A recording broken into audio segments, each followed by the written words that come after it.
नमस्कार मित्रों, मनोविज्ञान की कक्षा में आपका एक बार पुनः स्वागत है। जैसा कि आपको पता है कि हम अभिवृद्धि और विकास का अध्ययन कर रहे थे। अभिवृद्धि के अंतर्गत हमने पूरा पढ़ लिया था और फिर हम विकास में आए थे। विकास में हमने 2 अवस्थाएं पढ़ ली थी, बचपना अवस्था। अब आज हमारी है बचपना अवस्था। यह अवस्था 2 सप्ताह के बाद से 2 वर्ष तक की अवस्था है। इस अवस्था के प्रारंभ में बालक पूर्णतः असहाय होता है तथा अपनी आवश्यकताओं के लिए दूसरों पर निर्भर रहता है। जैसे छोटा बच्चा होगा तो यदि उसको भूख लगी है तो रो करके बताएगा कि उसको भूख लगी है, लेकिन वह उस बात को बोल करके नहीं बता पाता ना। ठीक उसी तरह से मान लीजिए छोटा बच्चा है, उसने रो करके अपनी बात को प्रकट कर लिया। माता समझ गई कि बच्चे को भूख लगी है, या उसको मान लो अपने नित्य कर्म के लिए जाना है, टॉयलेट के लिए जाना है, पानी पीना है ना, या फ्रेश होना है, तो वो क्या करेगा, इन सब बातों को रो करके संकेत तो देता है, लेकिन जो समझ जाते हैं तब तो हम उस संकेत को मान लेते हैं, अन्यथा उसको हम नहीं मान पाते हैं। अब देखिए, इसको बाल्यावस्था ये तीसरे वर्ष के प्रारंभ से 13 व 14 वर्ष की अवस्था होती है तथा ये 2 अवस्थाएं पूर्व बाल्यावस्था तथा उत्तर बाल्यावस्था में बटी होती है। लगभग 3 से 6 वर्ष तक की आयु तो पूर्व बाल्यावस्था होती है तथा 6 से 13 और 14 वर्ष की अवस्था उत्तर बाल्यावस्था होती है तथा पूर्व बाल्यावस्था में एक सामान्य रूप से स्वस्थ बालक की लंबाई लगभग 47 इंच तथा उसका वजन होता है 47 से 48 पाउंड। बालक में नवीन प्रवृत्तियां, जिज्ञासा, सृजनशीलता, अनुकरण आदि का जन्म इसी अवस्था में होता है। इस अवस्था में बालक की खिलौने में रुचि बढ़ जाती है तथा इस अवस्था में भाषा कौशल विकसित होना शुरू हो जाता है। बालक के नए दोस्त बनने लग जाते हैं तथा उत्तर बाल्यावस्था यह लड़कियों में 6 से 13 वर्ष तक तथा लड़कों में 6 से 14 वर्ष तक होती है। इस अवधि में शारीरिक परिवर्तनों की गति बढ़ जाती है, यौन परिपक्वता आ जाती है तथा तथा किशोरावस्था का उदय इसी अवस्था में होता है। बालक इस अवस्था में स्वतंत्र होना सीखता है। बालक स्वयं कार्य करने की पहल करना शुरू करता है। बालक का अधिकांश समय स्कूल तथा मित्र मंडली में व्यतीत होता है। उससे जीवन की वास्तविकताओं को समझने का अवसर मिलता है तथा इस अवस्था में शारीरिक परिवर्तनों की गति बढ़ जाती है।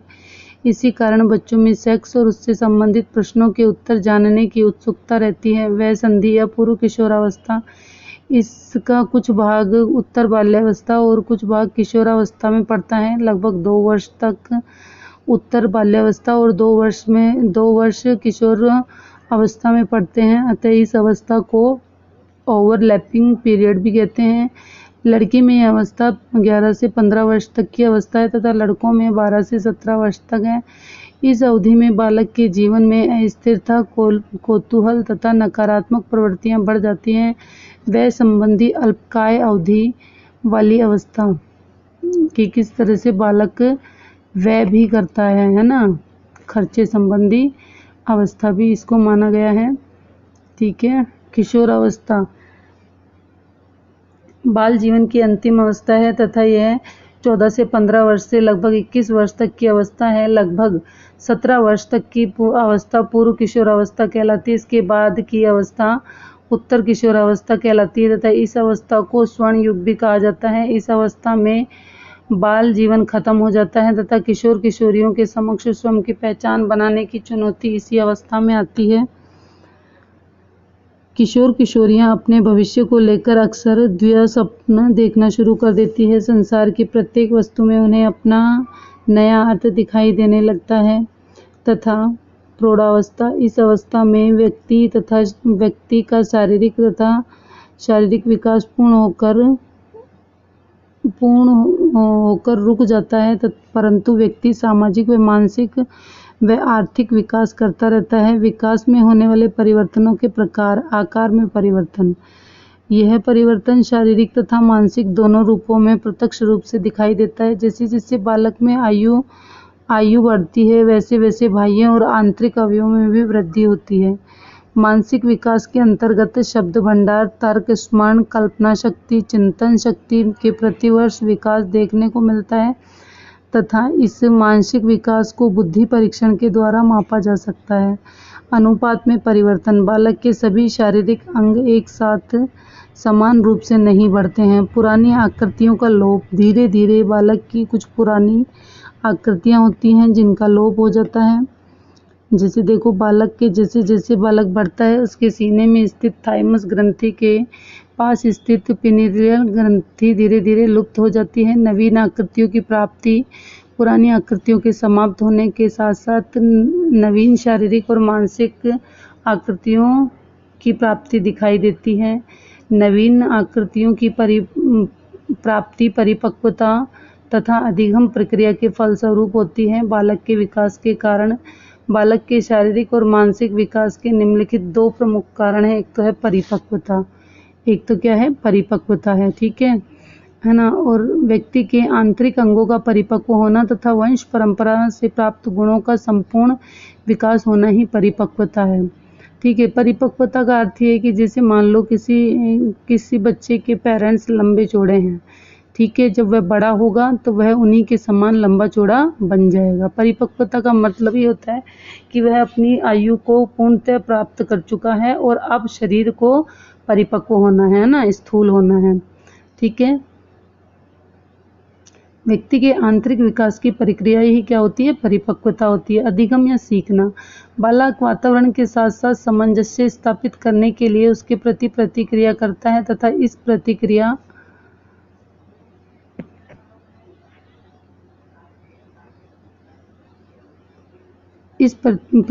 के फलस्वरूप ही बालक के शारीरिक व मानसिक क्रियाओं में परिवर्तन होता है। यही अधिगम और सीखना कहलाता है, ठीक है। परिपक्वता एक समान तथा परिपक्वता का संबंध हमारे वंशानुक्रम के अनुसार इसका संबंध वातावरण से है तथा वातावरणानुसार तथा वंशानुसार व वातावरण के विकास का आधार भी इसे कहा जाता है। शैशवावस्था देखो, अवधि, इसका जो समकाल होता है वह जन्म से 5 वर्ष तक का माना गया है, ठीक है। और सभी अवस्थाओं में शैशवावस्था को सबसे अधिक महत्वपूर्ण माना गया है। फ्रायड के अनुसार, इनके अनुसार शिशु में काम प्रवृत्ति बहुत प्रबल होती है। शिशु में जो काम की प्रवृत्ति है वह बहुत प्रबल होती है तथा मूल प्रवृत्ति शिशु के अधिकांश व्यवहार का आधार है। शिशु को दी जाने वाली शिक्षण व्यवस्था, सचित्र पुस्तकों, कहानी व खेल का विशेष स्थान होना चाहिए। अब देखिए, फ्रायड के अनुसार मनुष्य को जो कुछ बनना है वह प्रारंभिक 4-5 वर्षों में बन जाता है। मानव की सभी अवस्थाओं में शैशवावस्था का सबसे अधिक महत्वपूर्ण स्थान माना गया है। एंडनर के अनुसार बालक के जन्म के कुछ माह बाद ही वह निश्चित किया जा सकता है कि वे जीवन में उसका क्या स्थान है तथा गुडमन्स के अनुसार व्यक्ति का जितना भी मानसिक विकास होता है उसका आधा 3 वर्ष की आयु तक हो जाता है तथा शैशवावस्था की मुख्य विशेषताएं। थर्नाडाइट के अनुसार 3 से 6 वर्ष तक के बालक प्राय अर्ध स्वप्न की दशा में रहते हैं तथा शिशु जन्म से संवेगात्मक व्यवहार प्रदर्शित करता है। जन्म से ही वह रोते, चिल्लाते, हाथ पैर पटकने की प्रक्रिया प्रदर्शित करता है। बाल मनोविज्ञान ने शिशु के मुख्यतः 4 संवेग माने हैं: भय, क्रोध, द्रोह और पीड़ा। शिशु अंतर्मुखी होता है तथा शिशु सीखने की गति में तीव्र तथा तीव्र जिज्ञासा प्रवृत्ति का होता है। आत्म प्रेम की भावना होती है। शिशु अपने सामने किसी दूसरे को प्रेम प्रदर्शन नहीं देख सकता है।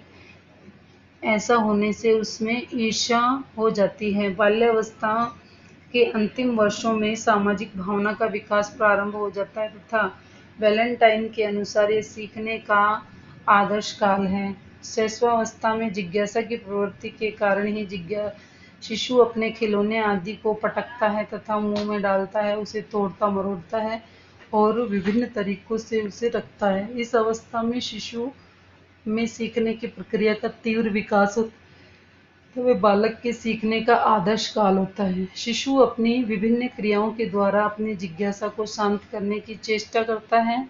वह चाहता है कि जो मन में अनेक प्रकार की जिज्ञासाएं हैं मैं उन्हें शांत करूं। देखिए, शिशु प्रारंभ में बड़ों पर आश्रित होता है। मानसिक प्रक्रियाओं की तीव्रता। शैशवावस्था में शिशु में संवेगात्मक तथा कल्पना, ध्यान आदि का पर्याप्त विकास हो जाता है। नर्सरी स्कूल में भेजना चाहिए ताकि उनकी ज्ञानेंद्रियों का विकास हो सके तथा शिशु में नैतिकता का पूर्ण अभाव होता है तथा उसे सुख चाहिए और वह किसी भी कार्य से मिले। शिशु में पहले अकेले और बाद में दूसरों के साथ खेलने की प्रवृत्ति पाई जाती है। शिशु में दोहराने की प्रवृत्ति बहुत प्रबल होती है। शिशु अपने दोस्त, भाई बहन, माता पिता, व्यवहार आदि के द्वारा किए गए कार्यों का अनुकरण करता है। देखिए, माना जाता है कि जैसे मान लीजिए शिशु, अगर मान लो बालक है, लड़का है, तो वह ज़्यादा से ज़्यादा अपने पिता की हरकतों को ग्रहण करता है और उन्हीं के अकॉर्डिंग चलता है ना। और यदि लड़की है तो वह अपनी माता के अकॉर्डिंग कार्य करती है, अर्थात बालक को जैसा पसंद आता है वह अपने अकॉर्डिंग बन जाता है। ठीक है। शैशवावस्था में शिक्षा का स्वरूप आत्मा अभिव्यक्ति, इसका श्रेष्ठतम साधन मातृभाषा है तथा इसका जो श्रेष्ठतम है वह मातृभाषा है।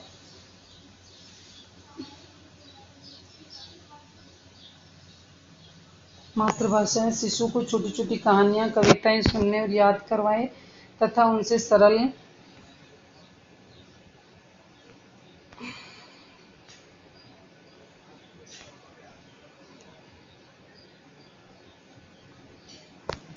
कल्पना, ध्यान आदि का पर्याप्त विकास हो जाता है तथा स्कूल, नर्सरी में भेजना चाहिए, जिससे कि ज्ञानेंद्रियां, ये तो अपन ने कर लिया ना। अभी देखिए आगे आगे रह गया वो। हाँ, मातृभाषाएं। शिशु को छोटी से छोटी कहानी, कविताएं सुनने और याद करवाएं तथा उनसे सरल भाषा में बातचीत करें तथा शिशु के लिए ऐसी शिक्षा व्यवस्था होनी चाहिए जिससे कि वह उसे करके सीखने का पूर्ण अवसर प्राप्त हो तथा शिशु के लिए खेल के माध्यम से शिक्षा की व्यवस्था की जानी चाहिए। रूसो के अनुसार बालक के हाथ और पैर, नेत्र और उनके प्रारंभिक शिक्षक होते हैं तथा इन्हीं के द्वारा वह 5 वर्षों में ही पहचान सकता है तथा सोच सकता है और याद कर सकता है। शिशु को दी जाने वाली शिक्षा में भय और दंड बिल्कुल भी स्थान नहीं होना चाहिए। माता पिता को शिशु के ऐसे कार्य करने के अवसर प्रदान करने चाहिए जिससे कि उसे आत्म प्रदर्शन का अवसर मिल सके तथा इससे उसके आत्मविश्वास में क्या हो सके, वृद्धि हो सके। इस किस में वृद्धि हो सके, उसके आत्मविश्वास में। देखिए मित्रों, आज हमने जो हमारी बाल्यावस्था थी, बाल्यावस्था को विस्तार से आज हमने अध्ययन कर लिया। ठीक है। अब नेक्स्ट जो हम अब पढ़ेंगे वो अपने अगले वीडियो में हम पढ़ेंगे। ठीक है ना। और यदि आपको मेरे द्वारा दी गई जानकारी अच्छी लगी तो आप मेरे चैनल को लाइक, शेयर और सब्सक्राइब करें, अपने मित्रों के साथ बांटें। घर पर रहें, सुरक्षित रहें। Have a nice day.